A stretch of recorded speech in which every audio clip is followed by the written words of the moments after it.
Is it possible that the mindset of General Douglas MacArthur could help you prepare for the future of IT? This week we are talking to the former head of worldwide research for Gartner and getting a glimpse in how one of our industry's most forward thinkers stays ahead of the game. I'm Charles Araujo, and this is the TransformIT Show, presented by the Intel IT Center.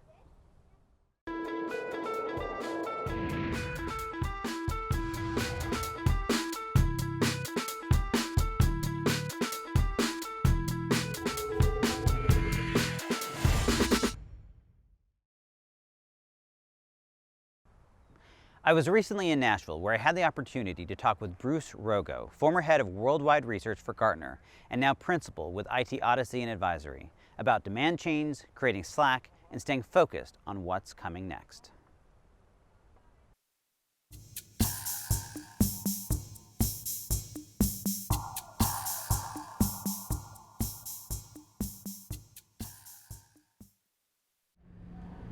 Bruce, welcome to the TransformIT Show.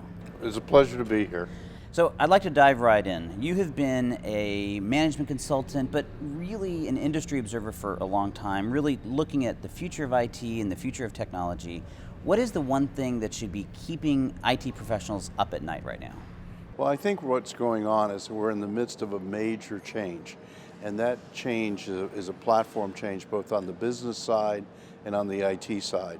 And we're seeing most of the CEOs I talk to tell me their current business model is not becoming viable or is not viable. We're seeing an avalanche of new technologies rain into the organization.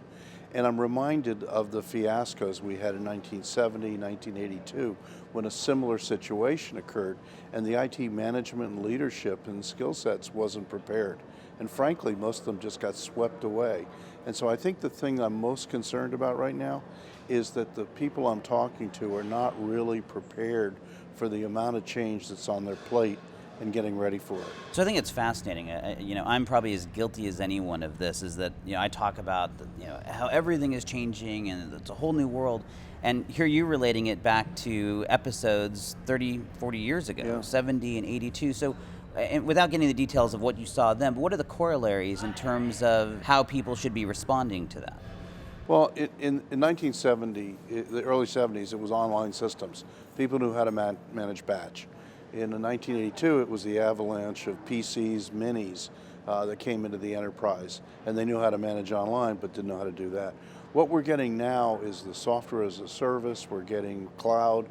We're getting consumerization, mobile devices, big data, social media, all of these things, and then they have to be woven into the fabric of the company. So I think what the skill set is, the IT leadership today has to realize this isn't the same game. It's different skill sets. It's different ways we look at issues and get them into the business. Otherwise, this group is going to get washed away, frankly, just like the groups did in 1970 and 1982.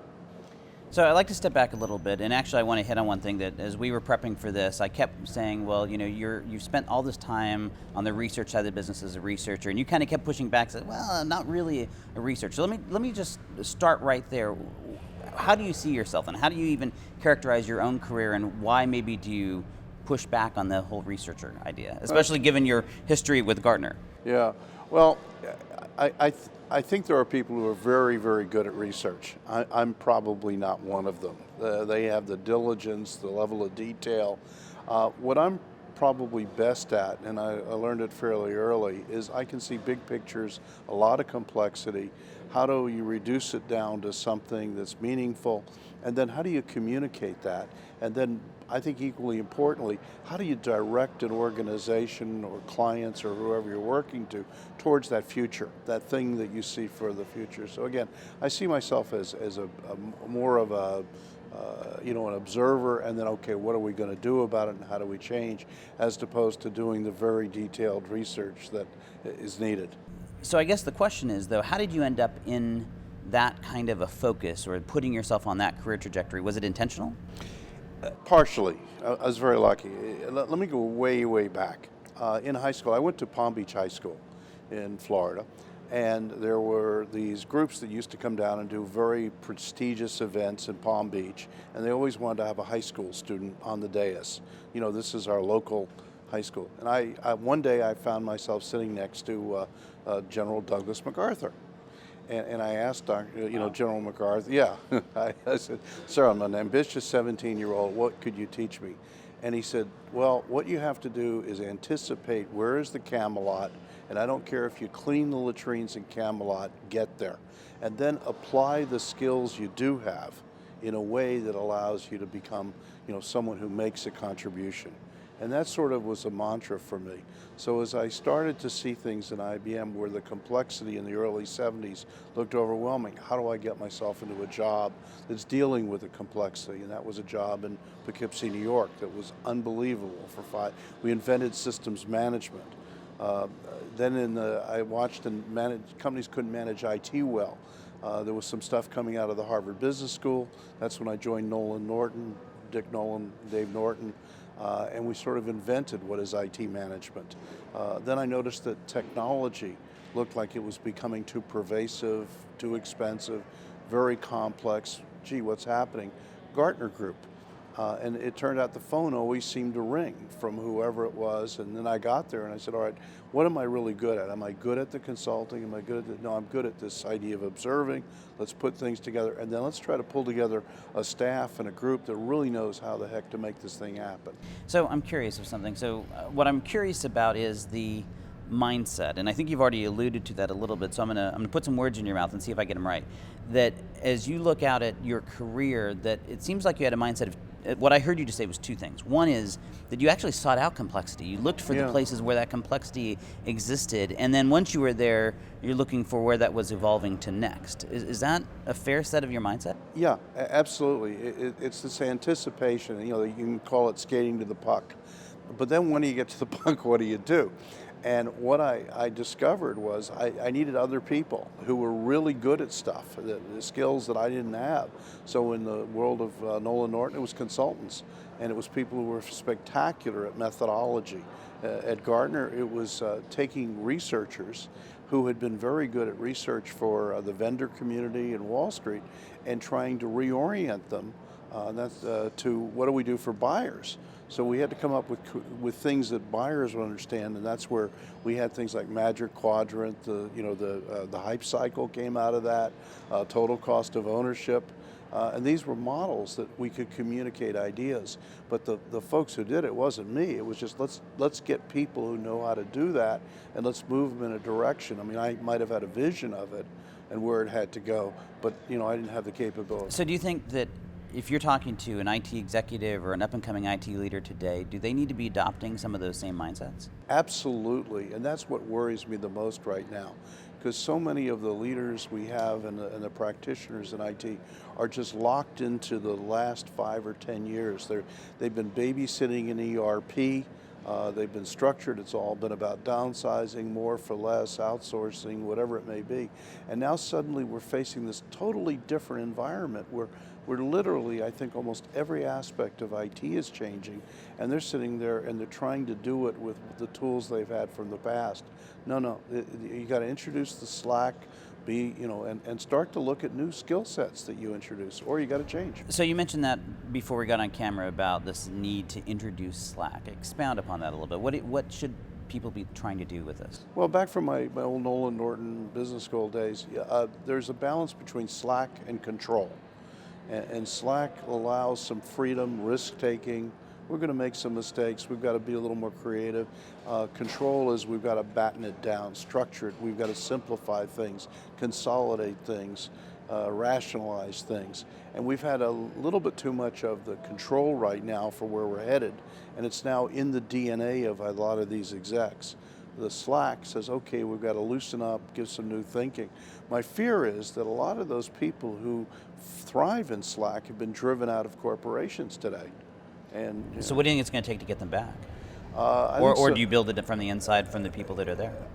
I'd love to do it, but my fear is that it's going to take catastrophic events, where companies fall behind and they get into trouble and their competitors move ahead of them, and systems fail and they put a lot of stuff out and spend a lot of money and nothing happens.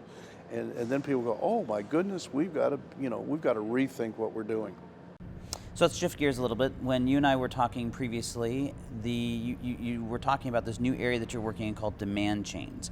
Can you explain what those are and how they affect or potentially will affect the future of both IT and business?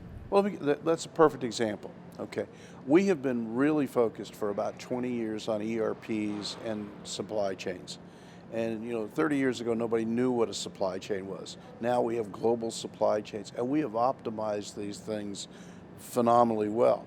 What we haven't really looked at is how do you create demand for a business? And when I talk to CEOs and I say, what's your major challenge? Very often they say, trying to generate new revenue. How do we grow the business? And so I believe that we're going to see IT change its focus, and I'm seeing that over 60% of the CIOs I visit are actually now involved in business development. And that whole idea of building a chain out in front of the business to understand the market, understand what your customers or possible customers are thinking. And the other issue is there are very few industries today where there's a buyer. You have stakeholders who influence the buy or the decision or the concept of what it is they're doing.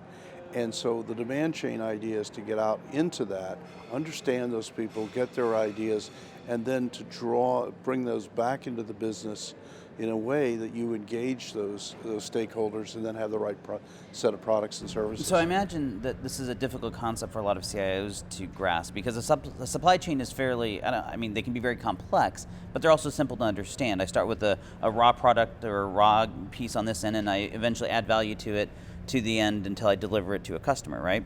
But the other side, to me, is harder to conceptualize of what that demand chain would look like. So how does an IT leader who's trying to embrace these ideas, how do they start? What does that look like? Well, it's a very different mentality. What I don't think works is take your supply chain people and think they can go analyze the demand chain. It's totally different. It's a much more creative process. It's a much more humanistic process. Most ERPs are based on what's known as a directive IT. In other words, it's a condition of your employment. I don't care if you don't like our accounts receivable system. It's a condition of your and employment. We've proven that, right? Yeah, very, very well, When you look at demand chains, they're elective. I mean, somebody can choose to use it or not. And taking people who've delivered, let's say, systems that people are directed to use, and now expecting them to say, oh, I want to get an elective, system, it doesn't work. It's new skills, new people, new mindset, new criteria. We used waterfall to do an ERP. We're going to be using iterative processes in the front end to better understand demand chains. Very different, and CIOs have to have different criteria for what they're doing, the kind of people they're hiring and introducing. I think it's a key point, right? I think, and you said it in terms of within, but I think in a lot of cases they're going to have to hire different kinds of people that are ready to go out and have those conversations. Different partners, business partners, different ways in which they engage those markets. They have to go out and start looking at a lot of the new vendors they never would have considered before.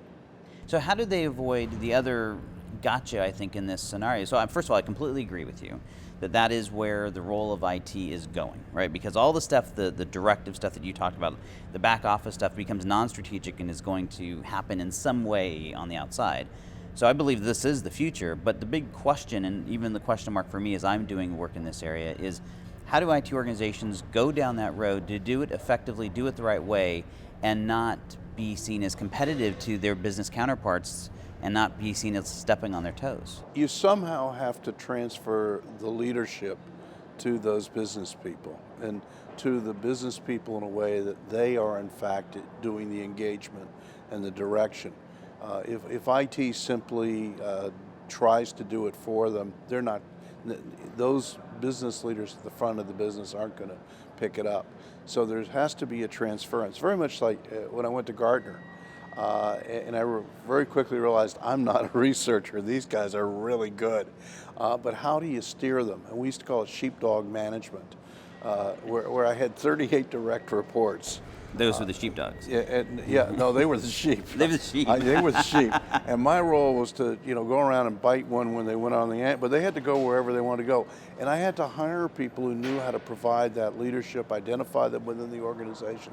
Sometimes they weren't the top person in the service, had to get someone else pushed up a little bit.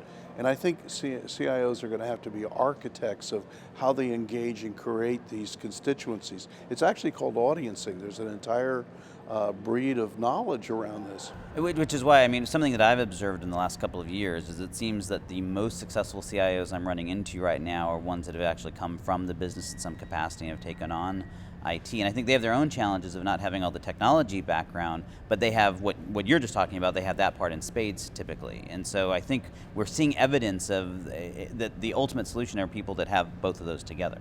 Absolutely, and as long as they have a respect for it. One of the challenges the CIO faces is you have all these disparate types of expertise coming together, and you've got to be able to continue to create distinctive respect for each other. It can't be my group's better than yours, or we're from the business and you're a techie.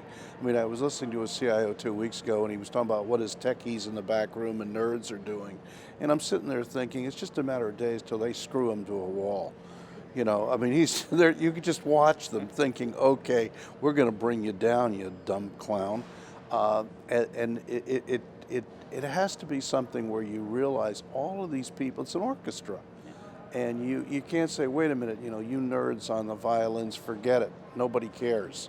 Well, you know, it's everybody to be able to create the kind of symphony that we're trying to create. And it's very different. It's funny to be here in Nashville because, I mean, it's right. You know, I'm thinking maybe we ought to write a country and western song on it. We should actually. We can run it as a soundtrack. I think that's what people, to me, sometimes miss. Because I'm a huge believer that everything is changing, and I think a lot of it's going to happen outside the walls of the enterprise. And sometimes people misinterpret me to mean that, oh, that's because it's all gotten simple. It's all become commoditized. And I actually don't believe that at all. I think it's becoming incredibly complex. But it's a matter of focusing on those things that are providing value to the organization, which is why I'm so fascinated with this idea of the demand chain. That's the part we have to really latch onto. Well, I'm working with a bunch of folks right now. We've identified what we call digitally enhanced business. And we found so far 11 things that change in a digitally enhanced business. One of them, you know, is demand chains. Another is changing the board of directors or adding to the board. We've got the other issue too that I got out of the conversation with General MacArthur was don't confuse minor things with major changes. Like when he talked about Camelots, he described 12 Camelots or 14 in his life. And how he anticipated a good example. He became the commandant of West Point, right, 1930 something, 32, 33, whatever the year was, and nobody wanted that job. He wanted it because he thought there would be a World War II, and he wanted to know who the best second and first lieutenants were going to be, because he felt that was key. So he anticipated something and went to it. So I think the issue is not just, there is always a lot of change. We're going through one of the big Camelot changes now. And I think anticipating the scope of it and realizing, okay, how do I position myself? That's what I think, you know, management has to do today.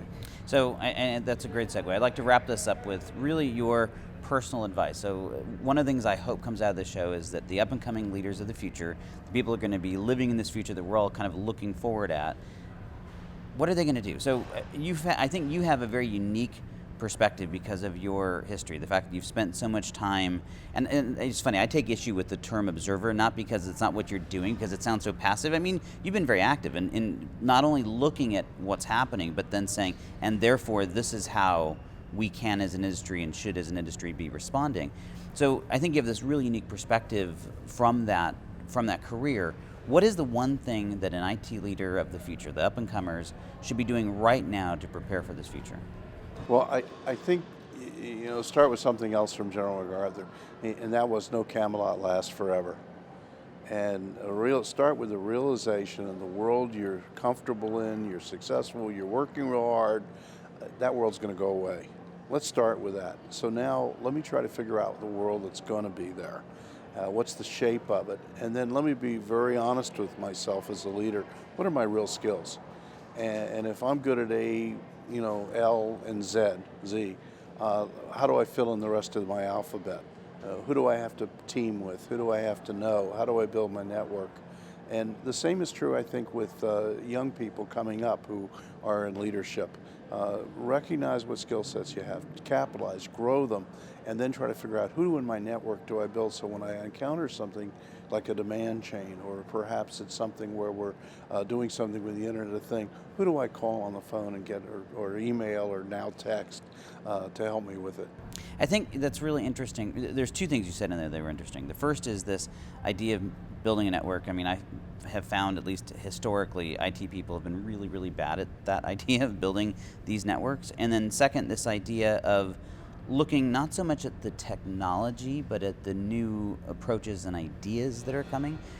What would be your advice to someone about how they can embrace those two concepts? I mean, what can they actually go and do to get better networking, or to get better at seeing those sea changes? Well, what I try to do a couple of times a year is write down what am I observing, and it's a matrix, and I will start with maybe 4 or 5, 6 rows, and I look at I do one for 10 years ago, currently, 5 years from now, and 10 years ago. And then I try to develop the matrix. I get obsessive about this, by the way, because the matrix can wind up with maybe 100 to 200 rows. And I start saying, well, what does that mean? What's the implication of this? Now, what's it going to mean to business? What's it going to mean to skill sets? What about financial management? Is that going to have to change? What do we have to do in terms of human resource and policies there? What management processes are going to change? And the more I drive those, I kind of say, okay, are we at a sea change or not? So I think creating discipline to be able to anticipate this, and then try to think, okay, where am I lacking? Then sometimes I go really get obsessive, red, green, orange. Okay, where do I have a weakness, or I don't know what the heck I'm talking about here. Who can I link to? Okay, can I find somebody? And I gotta get help. I gotta get help here, professional help, and real fast. I love that. Actually, I feel like I just got a little bit of the secret sauce. I'm going to go do that actually this week. I think it's a great idea. So you got to get a life. Well, I think it's great advice. I think people are going to get a lot from this. So thank you very much for being on the show. Oh, my pleasure. I don't know about you, but that last little bit was golden. I know that I'm going to start using that exercise to try to stay focused on what's coming next and to prepare myself for it. But what I found most interesting is that his process of preparing for what's coming was really focused on just a few things. First, the idea that you must actively and directly observe what is happening and write it down. And then to figure out what those observations mean and how they may change things. But it was the next two steps that I think are the real difference. First, figure out who you need to know to help you fill in your own gaps. That's critical. I think that it's our natural inclination to think that we need to do it all on our own. But part of Bruce's secret sauce is that once he understands what is changing and what it's going to mean, he seeks out those who can help him prepare for it. And the last step is that he consistently moved toward the complexity. He didn't shy away from the hard stuff. He sought it out because he understood that the complexity is where the future would be, the Camelots, as General MacArthur called them. And that's a recipe for staying in touch with what's coming next and to continually prepare yourself for it. It's simple, but I think it's also a bit harder than it sounds. Bruce said the magic words there at the end. It takes discipline. So that's the question for you. How will you develop the discipline to always stay focused on what's coming next and to continually prepare yourself for that future? Let me know what you think using Twitter and the hashtag TransformIT, or by sharing a comment here on the episode page. Also, make sure you check out all the resources that are available to you from both Intel and we at the IT Transformation Institute. You can check them out at www.intel.com/IT Center and on our website at www.transformingit.org. Well, that's a wrap on this episode of the Transform IT Show. I'm Charles Araujo, and together we can change the world of IT.